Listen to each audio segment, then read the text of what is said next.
Hey everyone, how's it going? Welcome to NoDQ&A video right here on NoDQ.com, as well as the YouTube channel and NoDQ&A videos affiliate, ringsidenews.com. We are coming off Monday Night Raw in Charlotte, North Carolina.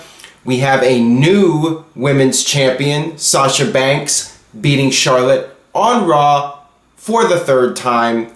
Got your questions regarding Raw and other topics. So let's get started with the first one, which comes from Donta, and this is about Sasha Banks. What's going on with the hot potato with the Women's Championship? Now Sasha is a 3-time champion. I have gotten a lot of questions, people asking me about the title change on Raw, Charlotte losing in her hometown. So I guess even if you're a heel, you still lose in your hometown in the world of WWE, in the WWE universe. What do I think about this title change? I'm not really sure if I like it or I hate it.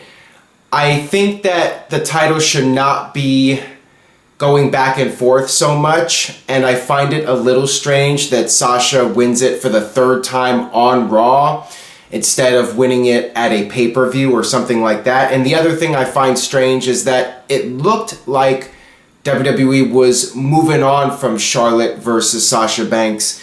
At Survivor Series, Sasha Banks was eliminated, and it was down to Charlotte and Bayley as the sole survivors, and you had the angle with Charlotte attacking Bayley after the match. So it looked like that was the direction. But now Sasha's champion again. Is she going to stay champion?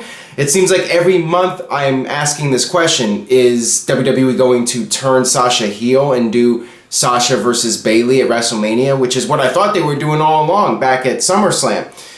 So I'm not really sure what WWE is doing here. Is Charlotte going to win back the title at Roadblock, end of the line? I'm not sure. The whole thing is very confusing right now, and I'm not really a big fan of the title going back and forth like a hot potato. I wish I had a better answer for you. I'm really not sure what's going on here. Got this question here from Rel.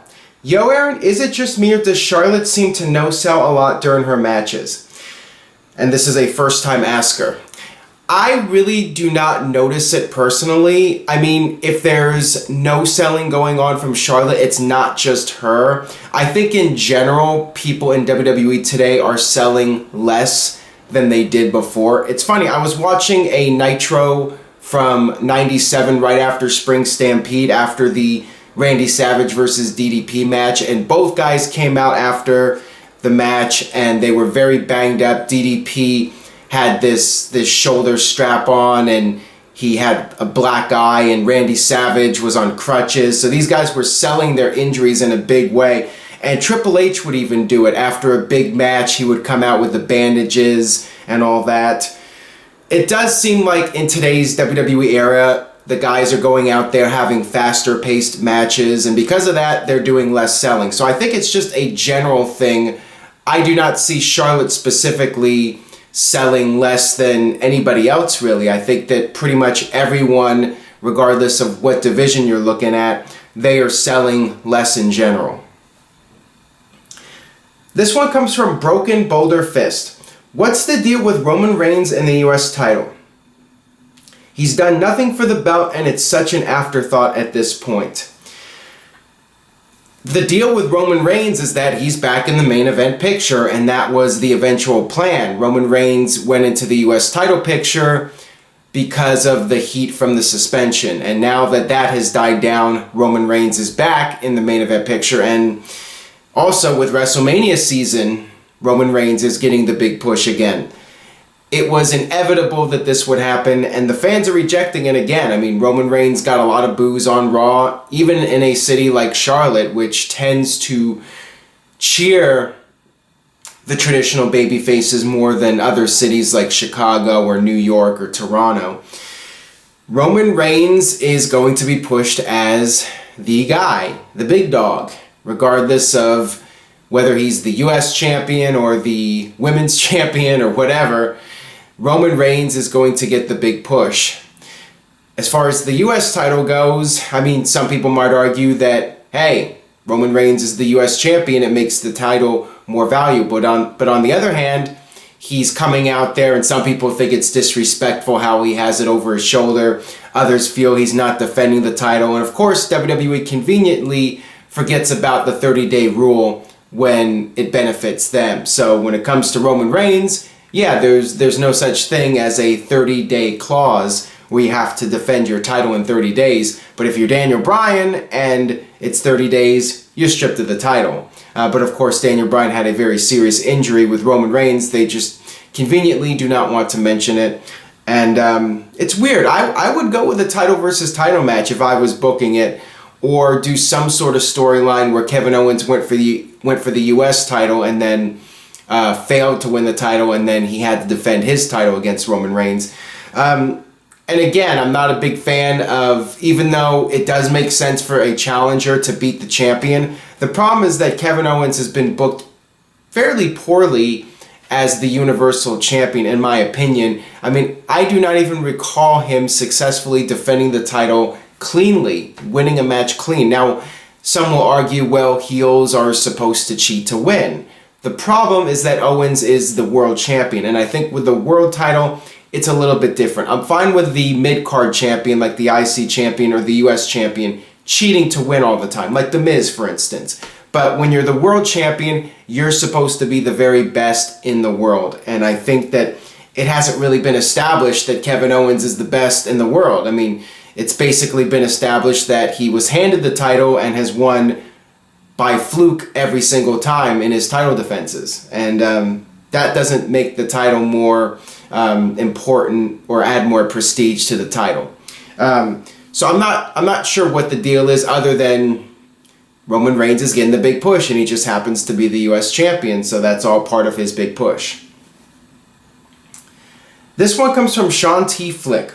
What are your thoughts on Becky Lynch being revealed as the one who took out Nikki Bella at Survivor Series, turning her heel going into Mania season? I think that will backfire. I think if WWE went with Becky Lynch as a heel versus Nikki Bella at WrestleMania, I think the crowd would boo Nikki and cheer Becky. So I'm not really a fan of it. If that's the plan by WWE, it very well could end up being that, even though I'm not sure how that would make sense. It's not like Nikki is a threat to Becky Lynch. She hasn't really been a threat at all. So from a storyline perspective, doesn't make a lot of sense, but I think it would be done just for WWE to swerve everybody, since everyone's thinking, oh, it must be Alexa Bliss or Natalya behind it, one of the heels, and Becky Lynch would be a shock. So I think it would not make sense, and I would not do that personally. I think it would be a mistake. I know Becky Lynch said in an interview recently that she enjoys being a heel. She would like to turn heel. She was a heel on the indies, but she's doing really well as a face right now, and if it ain't broken, don't fix it. And I think she's doing really well as a babyface women's champion. I think it would be a mistake to turn her heel and have her feud with Nikki, especially. This one comes from Big Ryan. Hey Aaron, did Mick Foleys' teeth fall out? LOL. Is WWE gonna let Sami Zayn be the person to beat Braun Strowman? Yeah, Mick Foleys' teeth did fall out, and that was a funny moment on Raw. Got a lot of tweets about that. There's a video up on NoDQ.com if you missed it.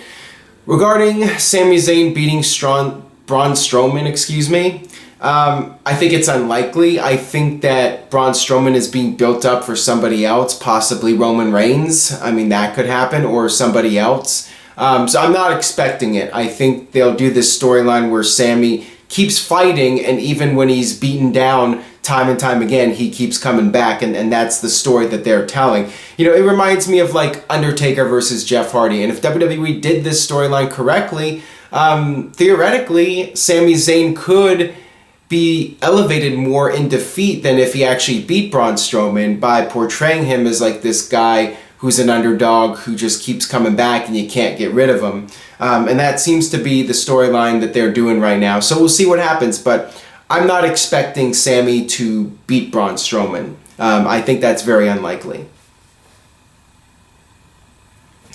This one comes from Gary O'Sullivan. Hey Aaron, what was wrong with Paul Heyman tonight? It looked like he was on drugs or had some kind of cold. Was the crying planned? Paul Heyman just does an awesome job. That's the bottom line. I do not think anything was wrong with him. He just did an amazing promo, and that's the thing about Paul Heyman. He is one of the best in the business, and he brought up during that promo how Brock Lesnar had something to prove. I think Paul Heyman had something to prove. A few weeks back on Raw in Minneapolis, he did that promo that did not work. It was designed to get the fans to cheer for Goldberg, and Heyman took the blame for the segment failing. I think he wanted to prove something himself and deliver a really strong promo, and that's what it was. It's just Paul Heyman being a great performer, and I thought he did a tremendous job on Raw. I thought it was an excellent promo to set up Brock Lesnar entering the Royal Rumble, and that's it. That's the bottom line. This one comes from Mark Matthews. Do you see the Sami Zayn versus Mick Foley angle ending with Sami Zayn leaving Raw for SmackDown? I'm not sure. I mean, I get a lot of these questions. Is the Sami Zayn angle leading to him going to SmackDown? Is Cesaro venting his frustrations on Twitter leading to him going to SmackDown? I get all these different questions. I mean, I think at some point we will see some sort of trade. Now, whether it's Sami Zayn or Cesaro, that remains to be seen. It is an interesting storyline with Sami Zayn and Mick Foley. I'm not sure where it's leading other than what I said earlier about Sami Zayn being in the Jeff Hardy role when Jeff Hardy fought The Undertaker in the ladder match. I'm not sure if this Sami Zayn Mick Foley thing is going to go any further. I'm not sure what it leads to unless Mick Foley is going to turn heel at some point. I suppose that's always a possibility, but my guess is it's just a way to build up to Sami Zayn versus Braun Strowman, and I don't really see it going in any sort of direction with Zayn and Foley, and that includes Zayn going to SmackDown. Some people feel he would be better on SmackDown, but again, like I said earlier, if WWE tells this story correctly with Zayn and Strowman, I think Zayn can get elevated and there would be no need for him to go to SmackDown. So we'll see where it goes, but I think if the storyline's done correctly, then Zayn will stay on Raw and he'll become a bigger star when this is all said and done. I mean, the ultimate goal is to get both guys over, get both Sami Zayn and Braun Strowman over, get Strowman over as a killer, and get Zayn over as this underdog who never gives up, who you can sympathize with and get behind. This one comes from Jared J. Smith. Hey Aaron, is WWE trying to make Cesaro and Sheamus the new APA? No, just because WWE did this one angle that was similar to an APA style barroom brawl, that doesn't mean WWE is trying to make them the new APA. Now, if next week Cesaro and Sheamus start offering bodyguard services to other talent on the roster, then yeah, I would say they're ripping off the APA. I think perhaps somebody on the creative team saw an old episode of Raw with the APA doing the barroom brawl. This was a really interesting episode of Raw because we saw a lot of angles that were similar to the Attitude Era. You saw that barroom brawl, of course. You saw the parking lot battle between Chris Jericho and Seth Rollins. We had the sexual jokes with Enzo and Rusev and Lana. Summer Rae tweeting about Lana having roast beef instead of turkey. A lot of references that I think were pushing the envelope a little bit for today's era of WWE. And you also had very short matches. So it's almost like the creative team decided to do an Attitude Era style edition of Raw. I think that was more the case than WWE trying to make Cesaro and Sheamus like the APA. This one comes from Ashwin. Would you rather see more in-ring segments or more wrestling for Raw and SmackDown? I've always said this, I'm a sports entertainment guy. I want to be entertained and I like character development. I like compelling storylines, and I think you need a mixture of everything. I mean, good wrestling is always really important, but I think the key is to have a solid combination of everything. You need to be strong in every category. Good wrestling, good storylines, good characters, good pacing of the television shows. SmackDown, I feel, is very well paced. The problem with Raw, of course, is it's a 3-hour show and it drags on. And I'd rather the longer matches be on the pay-per-views. I'm fine with short TV matches because I think the idea is you want to save the really big, memorable matches, for the most part, to the pay-per-views. I do like having a title change every now and then on Raw or SmackDown, like with Sasha Banks and Charlotte, and doing a match like that on Raw every so often, so you have a reason to tune in. It's all about having a good variety and mixing it up and not doing too much of any one thing. I mean, I think too much wrestling or too much in-ring segments, talking segments, that's not a good thing. It's a good thing to have a good balance. This one comes from Nathan. What are your thoughts on Ty Dillinger? He's so over with the fans and I like his in-ring ability, but I fear he could end up being a jobber on Raw or SmackDown. I think he's a good performer, but so far, to be honest with you, I don't see him as a major superstar, and I think that he would be similar to a Tyler Breeze. If he got called up to Raw or SmackDown, he would very quickly get lost in the shuffle and just become a lower card act. The 10 thing, I mean, to be honest, again, I'm not really into that chant up to this point. To me, it got very annoying very quickly, and this week in Charlotte, the fans weren't doing it, so it looks like it was just something that your most hardcore NXT fans are going to do. I don't see it catching on like Enzo's routine caught on, or like some of the other routines have caught on. It could be more like a Tyler Breeze situation or an Adam Rose situation where it's really over in NXT, but on Raw or SmackDown, it's not so over. So, I mean, right now, I think the chant is more over than Ty Dillinger, the character. That's just the way I see it at this point. And to me, I mean, he's at a level below a Bobby Roode or a Nakamura or a Samoa Joe. Those are the guys I see being the main stars when they get called up. Ty Dillinger, not so sure about. This one comes from Larby. With WrestleMania on the corner, will we see every championship being defended? In this case, it will be more than 4 hours.